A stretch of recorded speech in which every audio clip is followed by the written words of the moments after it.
మీరు సువార్త పరిచయకి వెళ్ళినప్పుడు రండి బాబు రండి అని అందరు చప్పట్లు కొట్టరు, అర్థమైందా? చిత్త కొడతారు మిమ్మల్ని. ఇక ఎవడో పూల దండే చూపులు దండే వేస్తారు, మిమ్మల్ని ఎవరు గుర్రం ఎక్కించరు, గుండెకి ఎక్కి గాడిద ఎక్కిస్తారు. అంటే నన్నే చేశారు, నేను ఇది చేయరు, నన్నే చంపేశారు, నేను కూడా చంపొచ్చు. కాబట్టి ఇలా జరుగుద్ది. చాలా స్పష్టంగా చెప్పాడు. ఆయన చెప్పినట్లే జరుగుతుంది. గొప్ప విషయం కాదు, అంటే గొప్ప విషయం అంటే ప్రత్యేకమైనది ఏం కాదు, ఆయన చెప్పినట్లే జరుగుతుంది. డిసెంబర్ నెల వస్తే చలి వస్తుంది, చలి వేస్తే బాధలేదు. ఎండ వస్తేనేపా డిసెంబర్ వచ్చింది ఆయన ఎండ వస్తుందేంటి అని అంటాడు.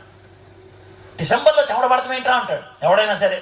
మే నెల వచ్చిందా చెమట పట్టుద్ది, మే నెలలో చలిస్తే మే నెలలో చూడరా చలేస్తుంది అని అంటారు. అదేవిధంగా మనము క్రైస్తవులుగా ఉన్నప్పుడు ప్రజలు బెదిరిస్తే అది విచిత్రమైన విషయం కాదు, దేవుడి ముందే చెప్పాడు. కాబట్టి సృష్టికి ఆయన దేవుడు, మన గతంలో ఆయన ఇచ్చిన ప్రవచనానికి ఆయన దేవుడు. నెక్స్ట్ అని నువ్వు పరిశుద్ధాత్మ మా తండ్రి. ఓకే, నెక్స్ట్ ఏవి